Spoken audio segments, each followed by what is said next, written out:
take these things lightly. All right, I'm going to start from the subject that we covered in Jumu'ah,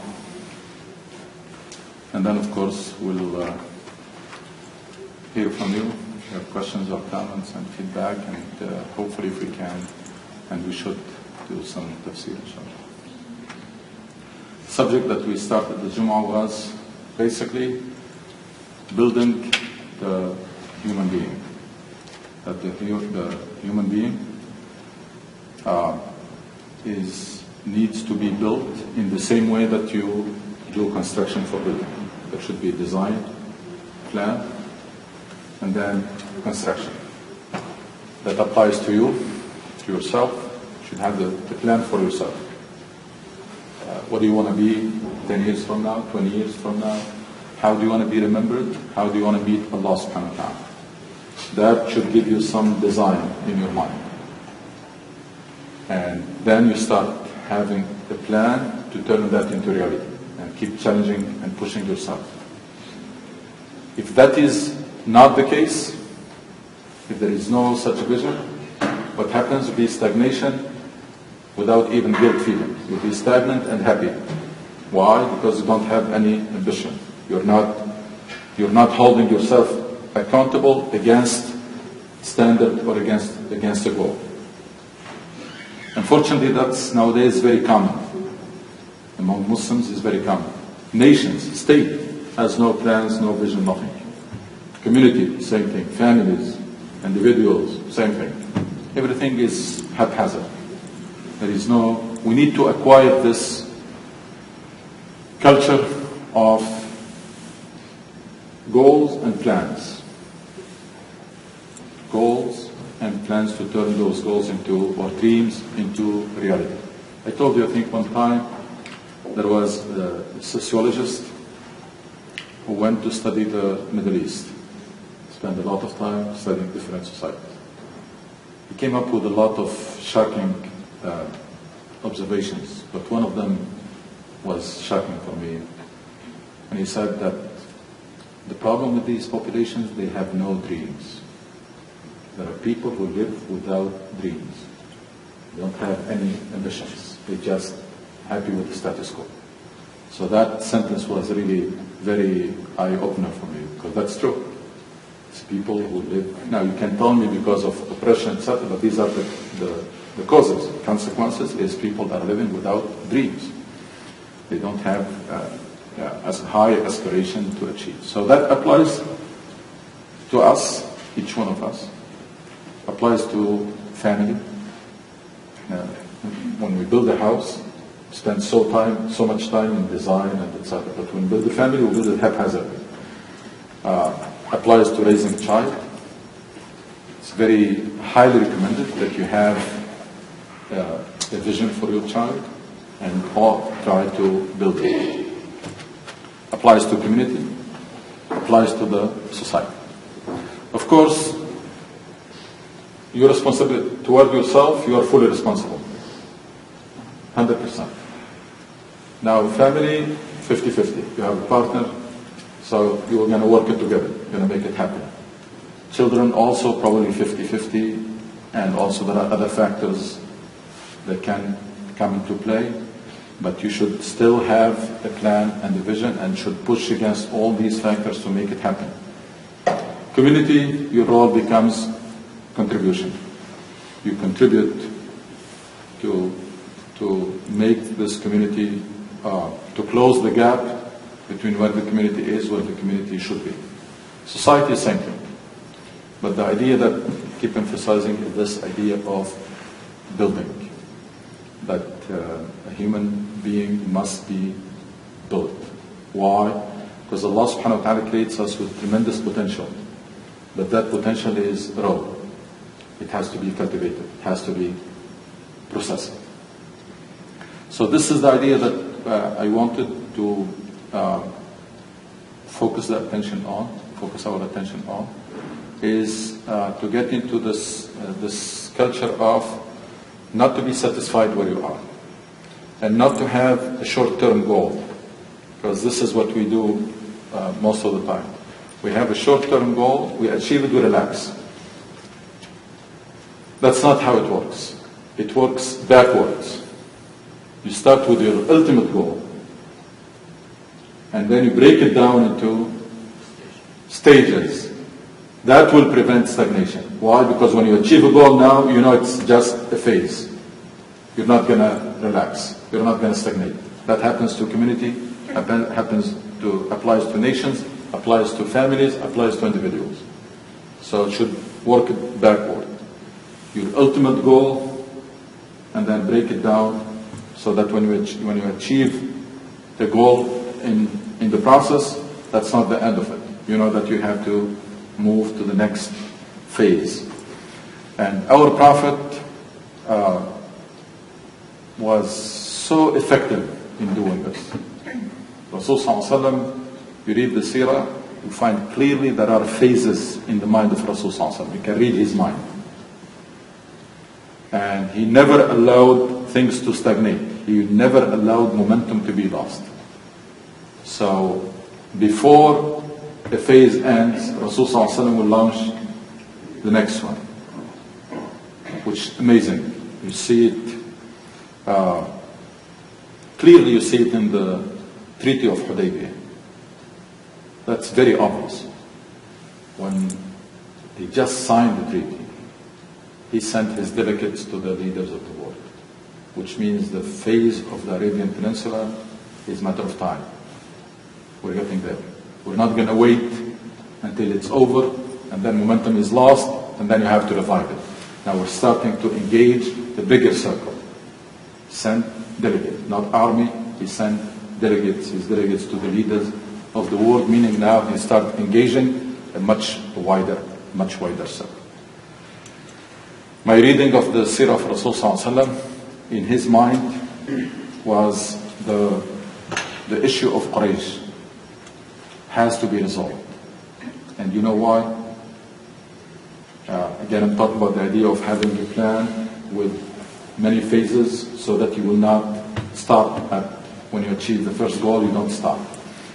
Why Quraysh was a big problem for Rasul Sallallahu Alaihi Wasallam? That was tribal society.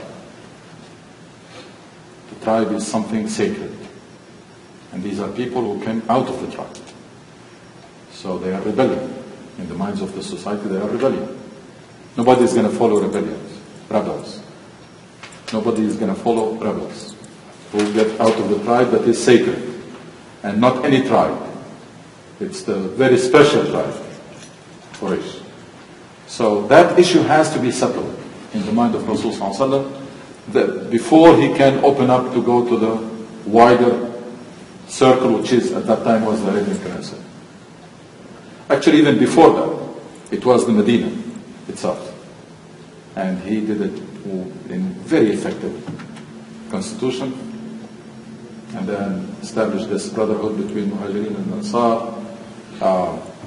Did so many things to take care of the Medina and then to protect it, because it was an emerging community, so many tribes wanted to attack. And the Rasul Sallallahu Alaihi Wasallam has his intelligence working all the time. It was a human intelligence, there was no technology. So always trying to prevent any attack on the Medina. Once the Medina is taken care of, then came the issue of Quraysh. It has to be solved. So he started engaging Quraysh, and then until when? Until he got them to the Treaty of Hudaybiyah. Why that treaty was so important? Peace. One, peace, because you have an idea, you want peace. That's the environment in which idea propagates. Recognized as a power. Recognizing it's no longer rebels. Now there are two states who sat down and signed the treaty. So it guaranteed the peace, it changed the status of the Muslim community. It's no longer rebels, now they are a state who signed the treaty with another state. And that's why in 2 years, many more Muslims entered Islam than the previous 19 years. 2 years after that. Why? Because two issues were resolved. No more wars, And second, it's two states now you can choose. It's no longer rebels.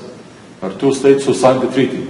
So you can choose as a tribe, you can choose to be with these or with those. And so the idea, again, Rasul Sallallahu Alaihi Wasallam had this in mind, that there is an ultimate goal, you break it down into goals, and then you work. And subhanAllah, I think I mentioned this also, nowadays it's a theory, by the way. It's a leadership theory. They call the S curve. The S curve means what? Means that usually nations and communities and companies, etc., they start slow, and then they jump. They said, if you don't start another curve right there, you're gonna stagnate. You're going to stagnate. Amazing how Rasul Sallallahu Alaihi Wasallam had this in mind, his leadership. He never allowed that to happen. He always, before one phase ends, he starts another phase. Now, we go back to the building. We need to acquire this culture of ultimate goals broken down into state phases, so that you always are motivated. You are always motivated to move to the next level. The mechanism that Islam gave us to do this are what? One is called self-development, the other is called mentorship. Building the individual, you build yourself through self-development, you help building others through mentorship. None of these nowadays are practiced in our community and among Muslims. You don't see a lot of people engaged in any real self-development. And the mentorship concept has gone completely. I don't see anybody mentoring anybody. So that has to be revived. So the concept itself, and then the mechanism. When I reach a point where individuals, families, community, and society, they have all positive effect on each other. These things are very much connected. These things are very much connected. Because individuals build family to raise individuals, right? So it's either synergetic or vicious cycle. Families come together to build community. A good community will help family, will support families. Right? Same thing for the society. Right now, as I said, you don't see it in Muslim community because nobody is working on himself, or very few people working on themselves. Families are built in a very haphazard way. The idea in the mind of Muslims raising children means what? What do we focus on? Making degrees or something. Focus on, first of all, their physical needs. Food, toys, etc. And then, when they're in the school, we focus on grades. Don't care about knowledge, we focus on grades. And then the grade. That's the mindset now. That has to change. I mentioned a couple of things that we have to put in mind if we want to build these individuals. What are these elements that we mentioned in Jumu'ah? First thing is to focus on self-development. That's self-development. But what are the items in building yourself or mentoring someone? One was Jumu'ah. Who was in Jumu'ah? Talked about first your relationship with Allah subhanahu wa ta'ala. This is a very fundamental. It has to be taken good care of it. It has to be cultivated for ourselves and for our children. And they mentioned that what's the best way? Not through fear. Don't introduce Allah to your children through fear. That's not a good idea. Fear will produce the minimum. Introduce Allah to your children through love and gratitude.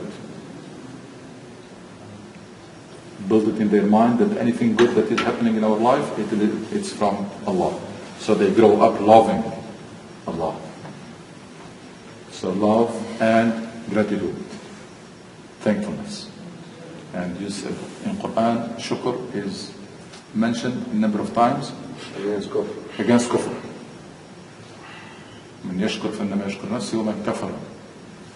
In other, more than one place. These 3 places that I can't remember now. That's something that is very important. Our relationship with Allah subhanahu wa ta'ala is not very vibrant for a very simple reason: we are not working on it. It's like anything else. It's like a tree. You work on it, you get the fruits. It has to be cultivated. The love of Allah has to be cultivated. The gratitude has to be cultivated. The tawakkul has to be cultivated. You're going to have to work on these things. And we found out that we said more than once that the change starts by knowing Allah. Because the Rasul ﷺ gave us a golden rule. مَنْ عَرَفَ اللَّهَ أَحَبَّهُ. Whoever knows Allah will love Him. So the whole thing starts, it's a chain reaction, starts by making an effort to know Allah. And then everything will follow. So that's a very important item. Not many of us are making an effort to work on their relationship with Allah subhanahu wa ta'ala and to work on their children's relationship with Allah subhanahu wa ta'ala. And when it comes to children, mostly it's by example. The children don't care about what you say. They care about your example, what you do. If they see you respecting the prayer and respecting the Quran, etc., they grow up respecting these things. But if you see you lousy about your prayer, very weak relationship with the Quran, same thing.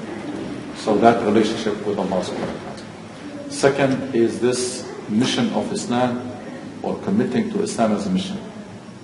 Has to be, that's the fire, that's the engine. If you manage to put it in your heart, or in the heart of your child, that's probably more than half of the job. Because that's what is going to trigger almost everything else. There is no self-development without mission. That's why we stopped doing self-development, because self-development is a mechanism to prepare someone for a mission. The moment you abandon that mission, there is no more need for self-development. So instilling that mission in the heart of anybody, that's a very, very critical step. Committing to Islam as a mission, the mission that we mentioned, it's a mission of Islah and mission of A'mal, mission to make things better, or betterment, or reform, and development, and with the goals that we mentioned. All of these have the paradigm that we talked about last time. Mission, goals, and guiding principles. Mission, goals, and guiding principles. If you commit yourself to these goals, to establish justice on earth, and peace, and then you instill this in your child, that unleashes a lot of energy. Because you'll be much more motivated when you live for a bigger cause than yourself.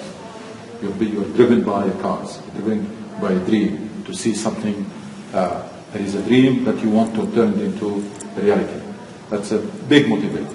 The relationship with Allah subhanahu wa ta'ala is a big motivator, and then this mission of Islam, if it is instilled, it's like the engine that will drive the whole process. Talked about the sense of compassion. Again, remember we're talking about building an individual, so we want to know how the product should look like so that they know how to work to make it happen. The compassion. The sense of compassion. It's very essential in Islam. I don't know how it came to be neglected. This deen it's a religion of compassion. Our Prophet was very compassionate. All prophets were very compassionate. They were talking to their people in a very compassionate language. Quran full of verses that tells us to be to help and to be compassionate toward those who are in need, etc. I don't know how, as I said, it came to be neglected. Nowadays, Muslims they may have some compassion towards what? Mostly towards Muslims exclusively. I don't know where people came up with this idea that compassion only toward Muslim. But if somebody is not Muslim, then you don't have to worry about or care about. There is no such thing in the When Allah talks about orphans, talks about orphans. Doesn't say Muslim orphans. Or poor, or people who need help, it's just people. And remember, this deen teaches us that a woman ended up, it was not a good woman, ended up in heaven because of treatment of animal, and the man, or the opposite. Woman ended up in hellfire because of treatment of an animal, and another person ended up in heaven because of treatment of animals. So that's how compassionate this deen is. It's amazing, not even towards a human being. And also, the reason why this sense of compassion was killed or faded in the hearts of the believers, because of this looking at people, if they are not Muslim, then they are kafir. And the word kafir immediately comes to say somebody don't have to deal with, and just try to avoid. And that has to be removed. Okay, this person is a non-Muslim, so what? That's between him and Allah subhanahu wa ta'ala. That's none of your job, none of your business. If you manage to convey Islam in the best possible way to the person, then it's an issue between the person and Allah subhanahu wa ta'ala. But that should not take away anything that is any sense of compassion from your heart. We didn't finish in Jumu'ah, but inshallah we'll come back on next Friday. We're going to continue to talk about instilling in children patriotism. Maybe strange talking about patriotism in the masjid because we were told that they are not compatible. No, it's very compatible. It's very essential. حب الأوطان من الإيمان. That's how we learn. Before all of this mess that came, all of these crazy ideas, that's how we learn. We learn that loving one's country is part of Iman, right? That's big motivator, by the way. Big motivator. There is a say that people say what? Only for God and country people are willing to die. Only for God and for country the people are willing to die. Which means that something that can make you willing to sacrifice. Love and instilling in children this idea of patriotism.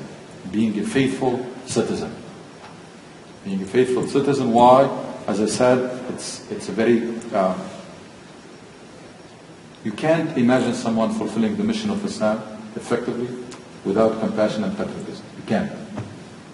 Because what is the mission of Islam? It's about uplifting people.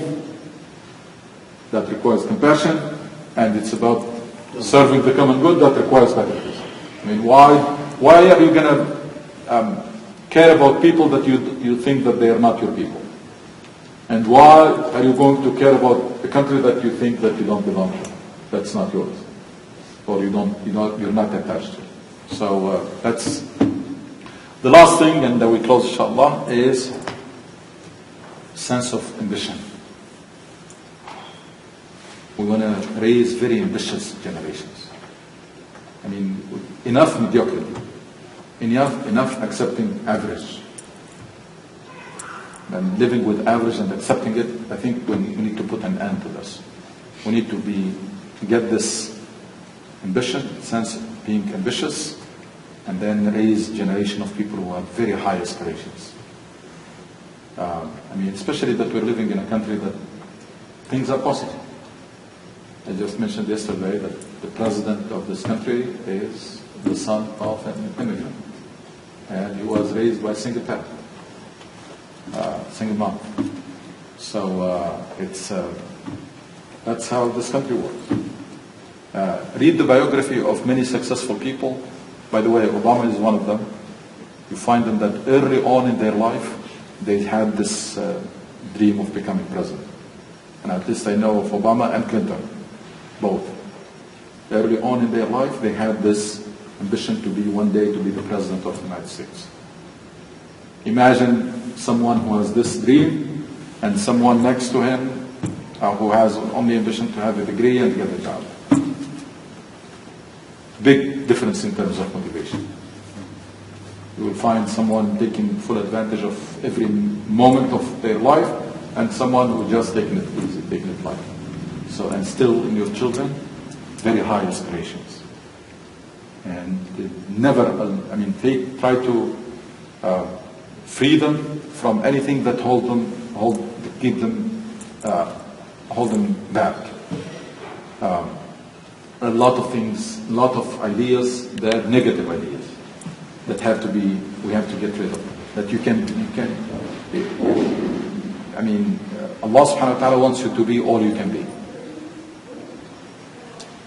And unfortunately that has faded also. The mission of Islam is very motivating. Attached to it a sense of compassion, attached to it patriotism, and attached to it high personal aspiration, and you have the recipe for a very successful person. That's all what you need to do. This is the combination, that's a recipe. If you manage to instill these in a child, very vibrant and strong relationship with Allah subhanahu wa ta'ala, very high commitment to the mission of Islam with its big goals, very deep sense of compassion, very strong sense of patriotism, and very high aspirations. You manage to do these 5, this is a recipe for a very successful person in this life and in the after. Someone with whom Allah will be very pleased. Because how do you see your child? You want your child to be the best, right? To be all he can be or she can be. That's how Allah subhanahu wa ta'ala wants His servant to be all they can be.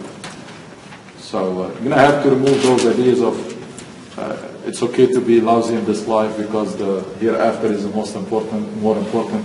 That's nonsense. Allah loves strong believer. Rasulullah tells us more than a weak believer. Allah loves strong believer more than a weak believer. Strength nowadays is what? Strength of knowledge, network, money. So that's strength. And the hadith is very clear. Allah loves strong believer more than a weak believer. So where did we come up with this idea that you have to neglect? You can neglect this life and just focus on the hereafter. That's not true. These are, again, the idea is everybody is going to be different. We're not going to be copy of one another. But everyone should have a vision for himself, or a plan, or a dream. So that always you know that no matter how good you are, you still are not there yet. And remember, just to close with, Allah subhanahu wa ta'ala, when it comes to taqwa, He says, ittaqullaha haqqa tuqatih. Be mindful of Allah as is His due. When it comes to working for the cause of Allah, He says, وَجَاهِدُ فِي اللَّهِ حَقَّ جِهَادِ. And He sent us Muhammad sallallahu alaihi wasallam as model. Which means, no matter how much taqwa you have, Still have to work. none of us can claim that you reach haqqa tuqatih, that you have as much piety as is due to Allah. No matter how much work you're doing for the sake of Allah subhanahu wa ta'ala, haqqa jihad. The standard is very high. Right? No matter how good your worship is, the standard is the worship of the Prophet sallallahu alaihi wasallam. No matter how good your manners are, standard is the manners of Rasul sallallahu alaihi wasallam. Just tell me, if someone has these standards in mind, can you imagine this person stagnating? Never. Why? Because as I said, the standard is you can get closer to it, but it's always very high. Standard is haqqa tuqatihi, haqqa jihadimi, as is due to Allah. And then the standard of Prophet Muhammad sallallahu alaihi wasallam, how he worshipped, how his manners are, and then his dedication to the mission of Islam. So let's acquire this for ourselves. It's never too late, by the way. Don't say I'm too old. I told you before, I have students who are retired and starting new major. In this country there is no such thing as I'm too old to do anything. People who finish one career or about to finish, and then they start to read math, study, and why? Because they're starting another major. And you have someone who is working full time, and they have families, and they're still studying. So there is no such thing as it's too late to make adjustment. Try to build that dream for yourself. Again, ask yourself, they say here, in some books they say, how do you want to be remembered? They say, how do you want to, just put in mind, how do you want to be remembered? What do you want people to say when you leave this life? Some books they say, start from there and try to build yourself into that moment. And we can say better than that, we can say, how do you want to meet Allah subhanahu wa ta'ala? The best of shapes. And start building yourself, because we need a lot of motivation. And this deen is big motivation. Why? Because there are other forces that are pushing in opposite direction. And if you don't work on yourself, you'll be pushed back, because if you're not moving forward, chances are that you are moving backward. Even if you are not, you're moving backward because things are progressing. So there is no such thing as someone is stagnant. If you're not moving forward, then you are most probably moving backward. When it comes to your children, why this is important? Because when you have a dream for your child, and you start building on it, or turning it into reality, there are other forces that are not going to help you. There are other forces that are working against you. But at least you are pushing in a certain direction. Now, if you are not pushing, then you're going to leave it to all these forces to produce to build your child or groom your child the way it becomes very haphazard task. But if I have a plan or I have a vision and I'm pushing in that direction, yes, I may not get my way all the time, because there is a school, there is the media, there are the different things that are working also. But at least I'm pushing. At least I have a direction and I'm pushing in that direction against all these forces. But imagine if you're not, which is the case unfortunately.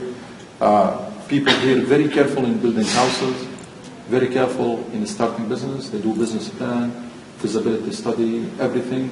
But when it comes to building family and building child, we take it very, basically it's happening by itself. It's really happening by itself. Most Muslim families are still being built in a very primitive way, even though this became a science now, and premarital counseling and etc. Most Muslim families until now, including in the United States, never mind in Muslim countries, are built in a very primitive way. Very primitive and very ineffective way. That's why even the rate of divorce is so high, even in Muslim countries. Children are raised in a very haphazard. Actually, most of the time, parents are not raising. Parents are feeding. Parents are feeding, buying clothes, buying etc. They are not. Because raising a child meaning building that child. Meaning you have a plan already in mind, you have a vision, and you're building it day in, day out. All right, any questions or comments, feedback, again, about either Jumu'ah, about what we said today, sharing the same one.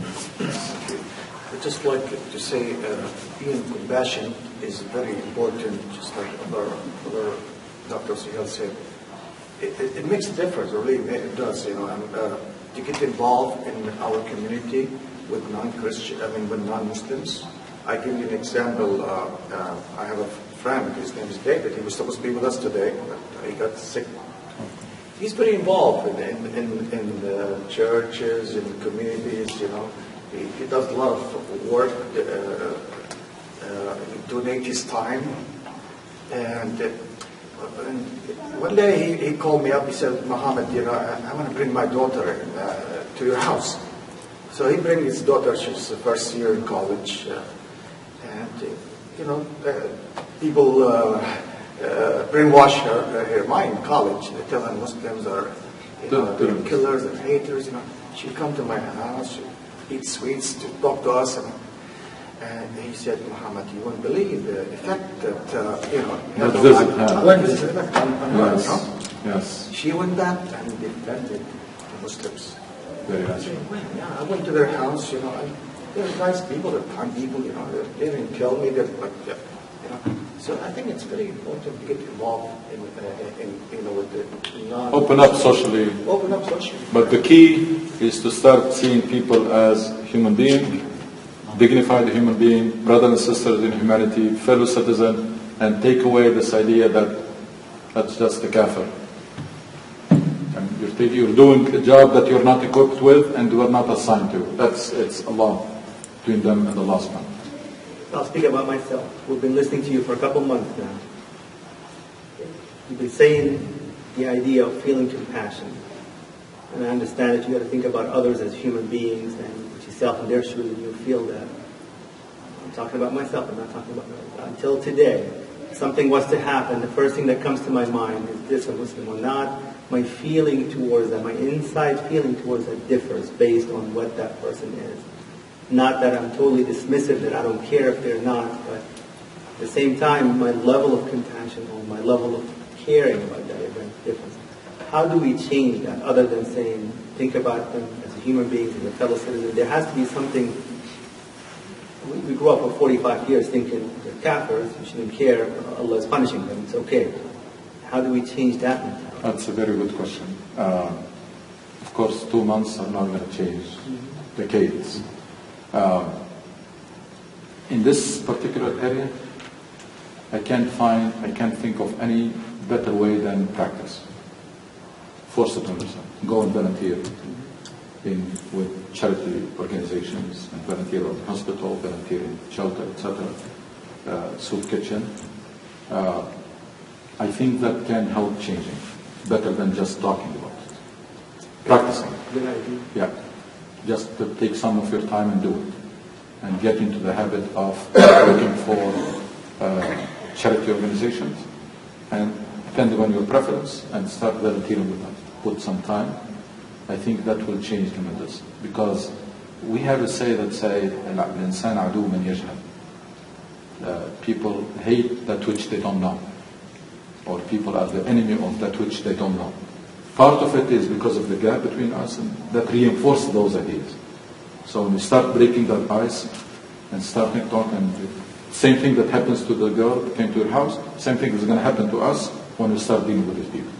We'll find that they are nice people, and they are not as the way we thought, that just because they are non-Muslim then they are bad. That's not true. So how diverse are we here? How many people volunteer in this group in a non-Muslim activity? I don't. Anybody else? It's never too late. It's never too late. It's perfect. No, it's not perfect. It's good that we're not.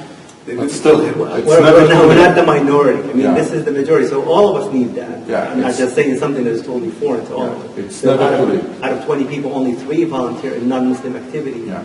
We need a lot of work. Get into this habit. As I said in the beginning, it may be like not natural, but anything that you practice for a while, it becomes very natural. Speaking of this subject, yesterday a colleague of mine who likes to volunteer, so that would be the 4th person, she said that she found this treasure, which was volunteermatch.com. It's a national database, Okay. and you can search by zip code, and there are tons of things that Opportunity. you can look for. And they post the positions that they're looking for. So there are hundreds of opportunities. Let's make it a homework. Volunteer.com. Let's make it homework on all of us. Yeah, they're on. Try it's a volunteer match. No, I'm going to double check this. I think it's something along the lines. You can mail it to Stamatis or mail it to the The group. idea is because oftentimes I feel guilty when I'm trying to carve out time to do things to better improve myself, that I'm taking it away from my kids, is to drag the kids with us to these Yeah. Oh yeah. volunteer Oh, yeah. activities. Oh, yeah. And the wives, and everybody who feels that you're leaving me to go do something different, so all of us go do that something. By the way, the scene of a sister with hijab in one of those efforts is worth tons of lectures and brochures that we send about Islam and Muslims. Just by people who are either receiving the help or passing by and seeing a Muslim sister with hijab serving food to the hungry people or helping, volunteering in any good cause. It's worth tons of lectures and activity, etc., to say that Muslims are good and Islam is good. Yes. Yeah, it is very nice to interact with the people, and you find really good people among those non-Muslims also, and I have very good experience in 22 years. And I think I was sharing with you that 2 months back in my neighborhood, the old lady died. And day before yesterday, my daughter gave me that big album that lady was making when I was building the house. For 3 years, she was taking the pictures periodically. And one time I had to travel abroad, and my kids, my daughter, she had a problem with the car inspection, and she took it to one of my friend, auto electrician over there.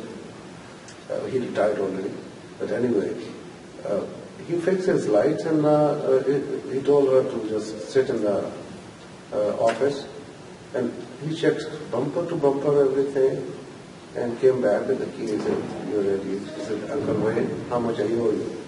He said, did you have your coffee? Yeah. He said, then get out of here. But your dad will come. She came home and called me back in Pakistan, Dad, I never felt something like this. I said, no, you've got to treat the people, you've got to touch the people the way. And just yesterday I got a message from Michigan from a guy after 21 years, whose brother was getting married in 94, getting divorced. And I used to be the only friend. I mean, I was by myself at that time, and they were fighting with each other. And both of them, the woman and the man, they used to just tell their things to me. One day I just got out of my mind, and I just advised them, this is what I should do. I said, just give a grandman, the old man, the grandchildren, the things will change. And now, I mean, till now they say that, yes, it is working. And now those kids are like 19, 20 years old. And, we have there are good people out there. Let me tell you this, there are good and bad people everywhere, among every community, in every country. There are good Muslims and bad Muslims. And that applies everywhere. I mean, Islam is not the guarantee that the person will have a good manners. That's why Rasulullah says, إِذَا جَاءَكُمْ مَنْ تَرْضَوْنَ دِينَهُ وَخُلُقَهُ فَزَوِّجُوهُ. He didn't say دِينَهُ, and that's it, because it doesn't necessarily mean if someone is religious, it means he has good manners. He said, Rasulullah said, if someone comes to ask for your daughter, if he is both good, a religious man and has good manners. Because the first one does not guarantee the second. There are people who are very religious and very rude. Let me tell you something about this kafir, because I want to get this out of our mind, once and for all. First of all, the kafir is someone who was presented with Islam and rejected it. I don't know of anybody of these people who really got the message of Islam clearly and rejected it. So first, they got Islam in a very negative way. So it is someone who really rejected faith after knowing it, and knowing it in the true faith, through behavior of people and through through articulation. That did not happen. That's one. And second, regardless, now the only thing that we can say for sure is that this person is a non-Muslim. That's all. You know why? Because then we don't have access to their hearts. You can't judge. You can't tell. And there are people who may be concealing their faith. There are people who died in this country, and only after they died they knew that they were Muslim. They say, I want to be buried in a Muslim way and in a Muslim cemetery. Nobody knew before that. The only thing that you can say for sure that this person is saying that he is not Muslim. That's something that he's saying. Even the faith itself, you're not equipped to judge, because Iman, different than Islam. Islam is what people announce. قالت الأعراب آمنا قل لم تؤمنوا ولكن قولوا أسلمنا. Iman is what these people are saying. They are non-Muslim. That's what they say. That's the only thing we know for sure. Other than that, we have no business. I mean, we don't have the tools to know more than that, and we have really no business. That's not our problem. Our problem is to make this life work. The hereafter, once we reach our destination, then كلكم يأتيه يوم القيامة فردا. Did I convey the message to you as a neighbor? I did. That's it. So now it's between you and Allah subhanahu wa ta'ala. Now, our relationship in this life, we are on board of the same ship, we have to make it work. So you being Muslim or not Muslim, that will not have any effect. We're still on board of the same ship, and if that ship sinks, everybody's going to sink. We're going to die. So we're going to have to make it work. We're going to have to work together to make it work. Your destiny in the hereafter, that's not my problem. I mean, I was not assigned that job. I was not assigned that job to find out what's going to be your destiny. That's your issue, your problem. As I said, the role of the Muslim is to be witness, not judge. And the role of the witness is to help the judge make the right decision. And the judge in this case is the person himself. He is the judge. He's going to make that decision to choose Islam or not. Your job is to be witness. Shuhada ala nas. If you represent Islam in the best possible way, in your behavior, by example, and then you articulate it in the best possible way, that's it. As a witness, your job is done. This person is going to be the judge now in making that decision, and on the hereafter is going to be the judge on himself. اقرأ كتابك كفى بنفسك اليوم عليك حسيبا. Be your own judge. That's your book of record. إنما هي أعمالكم أحصيها لكم. Rasul sallallahu alaihi wasallam says on behalf of Allah in the Hadith Qudsi, it is only your deeds that I'm counting for you. So that's what we're going to have to get rid out of this judgmental attitude once and for all. Classifying who's going to go to Jannah, who's going to go, who, that's none of your business. That's number one. And number two, you don't have the tools. It's a job that was not assigned to you, and you don't have the tools to do it. So why bother? Leave it. Take care of the job that was assigned to you. Is to be a good witness. To represent Islam in the best possible way so that people will see Islam in your behavior. Now our job is not to talk to people about Islam. Our job is to show people Islam. That's a job that we're not doing. So this goes here, becomes action. That's what goes to people. But if you take these words and convey them to the people directly, everybody can say whatever they want about their religion. That means nothing. These have to be embodied. And then what do we market? We market the product. How do we market it? Just by interaction with people. So there is a guidance that has to turn into a product, and that product is marketed through interaction with people. And if we do this right, I have no doubt that people will be curious to know about your faith. Before you know, they will be asking you. If you do the first step right. If we really present the beauty of Islam in our action, then and remember the story of the people who migrated in different countries and they changed whole societies. Still can happen. Can happen. But let's do that part. That's the part that it is to take the teachings of the Islam and turn them into example, turn them into model. The message is powerful only when it is backed by a model. Other than that, you can hear a very good speaker giving very good khutbah and lecture, etc. Means nothing. The power of the message comes from the power of the model that is backing it up. That's why Rasul sallallahu alaihi wasallam was very effective, because of the consistency, complete consistency between what he said and what he does. So message was very powerful. And then the only thing he needed to say is Sallu kama ra'aytumuni usalli. There is no need to lecture you. Just pray the way you see me pray. That gives you an indication that when the model is there, the message become you don't need to talk a lot, and then it's very effective. It's the power of the model and the message. Message backed by a model. And that goes into our subject of building those models. And I firmly believe that no change is going to happen in Muslim community or Muslim world until we all start busy ourselves building models. That the job of the individuals, families, and communities, and societies, and education systems, all of this job is to produce those role models. Societies are changed by role models. Societies are changed by leaders and role models. That's how norms can change. People want to be associated with someone who's better than them.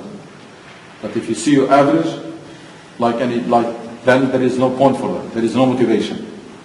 But people want to be associated, they look up to someone who is better than them. Someone who's successful, someone whose manners are very impressive, etc. And that's our job. So the job, again, of each one of us, build yourself into a role model. Family, produce role models. Community, support families to produce role models. Once if we succeed, and that doesn't go by numbers, by the way. Rasul Sallallahu 13 years in Mecca, produced how many? 80 something. These are the people that changed the whole world after that. So the power, it's amazing how one person can change a whole community or a whole city if that person is built right or built effectively. Anybody else? Let us talk about Allah names. We talked last time about it. Okay, let's get the two brothers and talk about the names of Allah. Go ahead. The job is very difficult because leadership and role models are working in two different directions in our scenario. You got the media, which is part of leadership, working 100% against those role models. So it's not an easy job at all. Absolutely, can't agree more.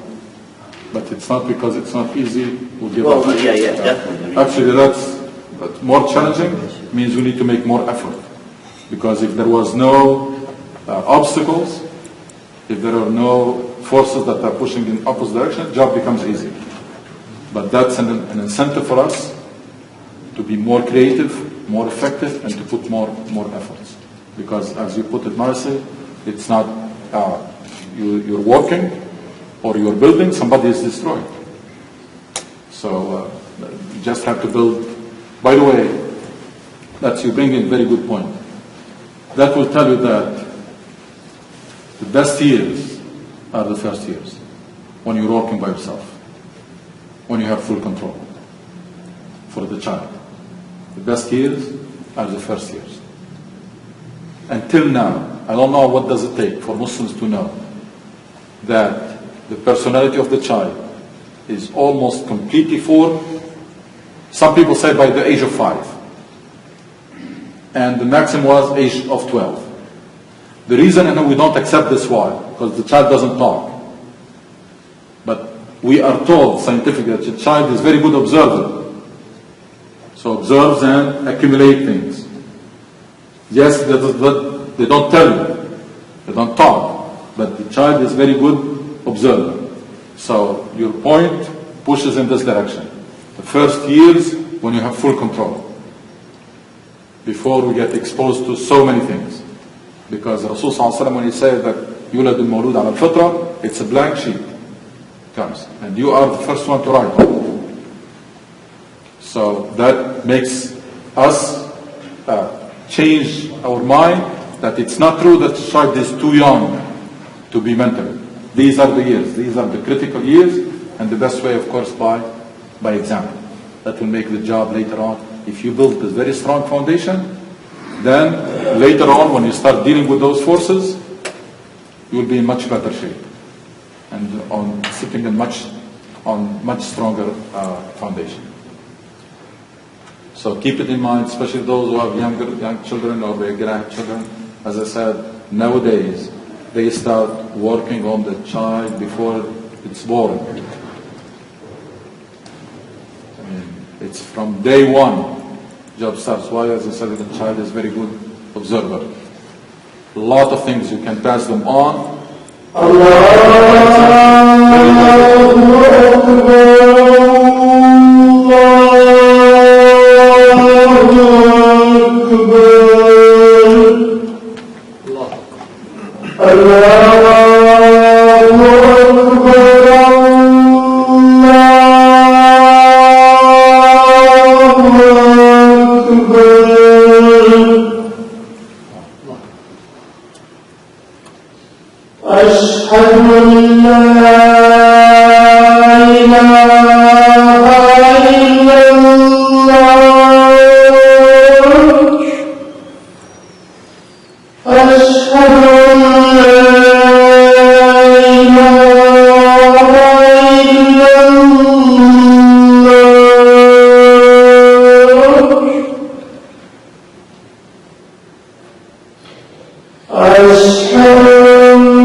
Inshallah, we can move to the names and attributes of Allah subhanahu wa ta'ala. We started this program, inshallah, to help ourselves, memorizing and knowing them, again, with the goal of what? First of all, spiritual development, to have, that's how we cultivate our relationship with Allah subhanahu wa ta'ala.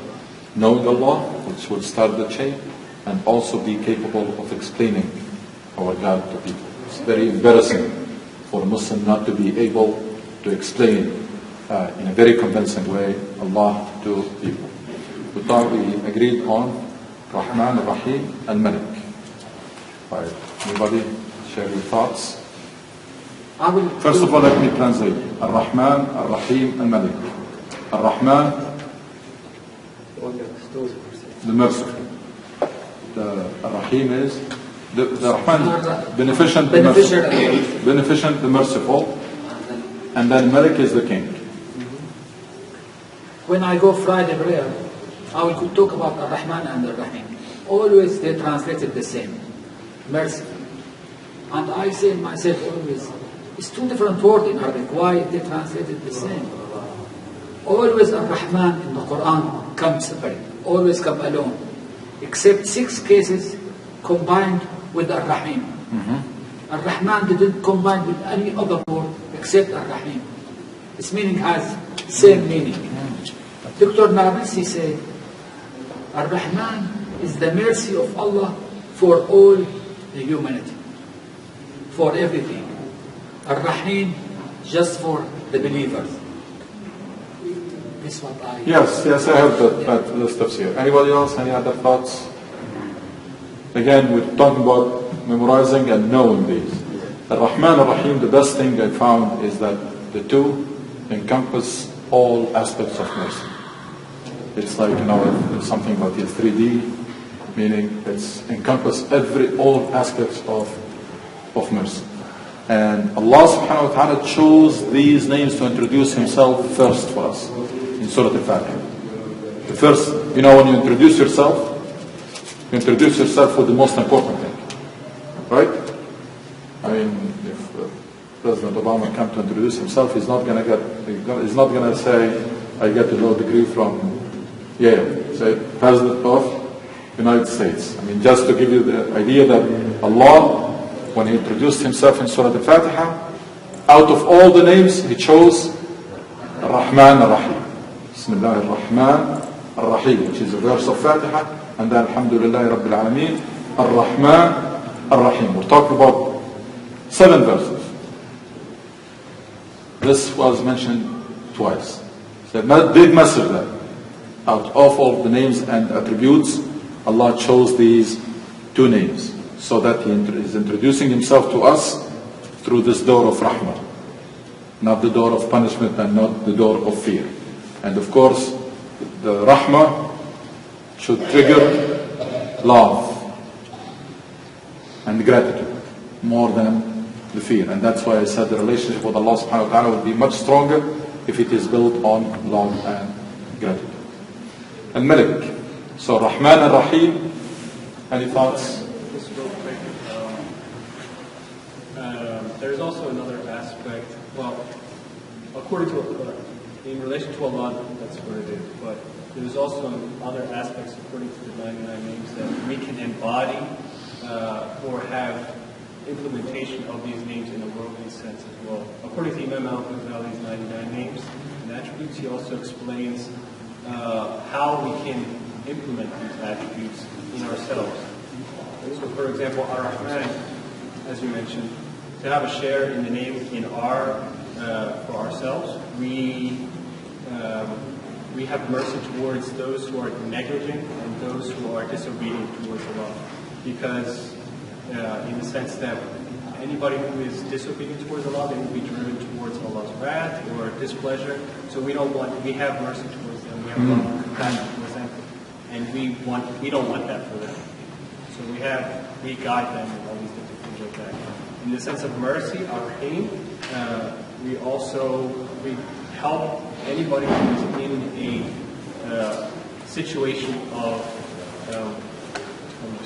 anybody who is in a state of poor or need or anything we can do beneficial to them.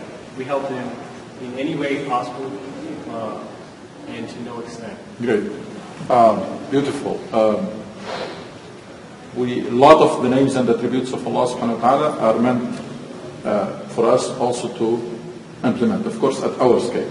It's always the same thing. There is a person who can be Rahim. The Rahman is exclusive for Allah. You can't say a person is Rahman, but you can say a person is Rahim. It's Rahim. The word Rahman is exclusive to Allah subhanahu wa ta'ala.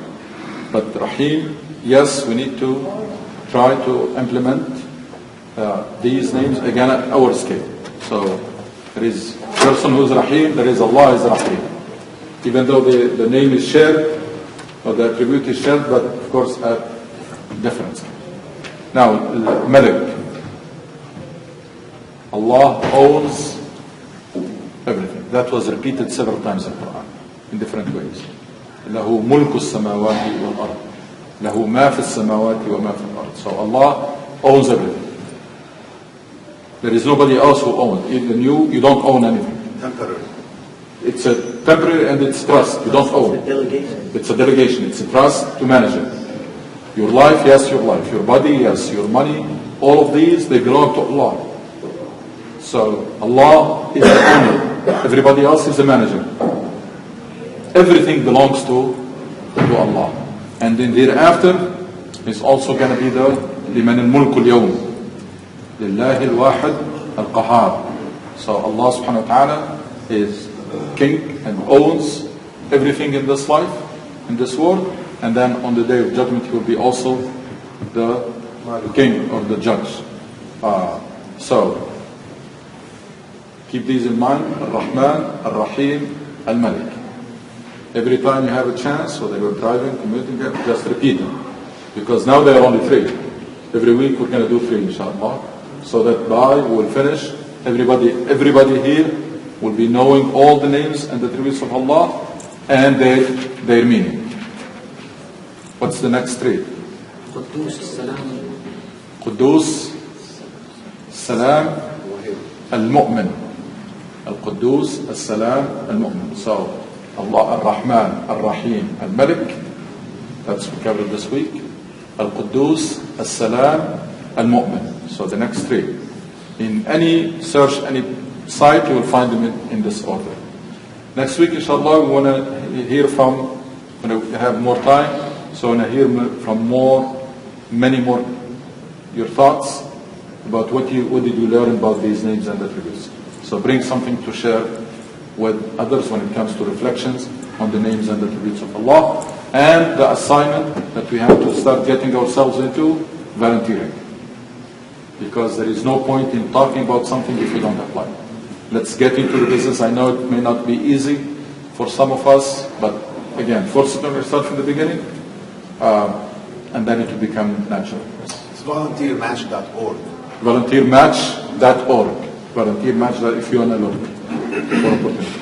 May I suggest that we do it before or after this class, like dedicate time? Well, I know it's hard for most of us to have a set time, but at least for the 3 or 4 of us who take our kids to school, let's say from 10:30 to 11:30 we're going to volunteer somewhere around here, then come in. Let's start first like this, and then we'll probably assign, or one day we can, if there is a group, we can go as a group and volunteer in something. So, yes. Speaking of which, there's a soup kitchen this Saturday coming up at the Vienna Center of America in Lanham, Maryland, between 11 and 1. Send the email, send the information, inshallah. Between 11 and 1 this Saturday. This Saturday coming Saturday, inshallah. And share, if you come across an opportunity or you try something, share it with others. Yeah, you mentioned the person who conceals his faith and at the end come to know that he should be buried.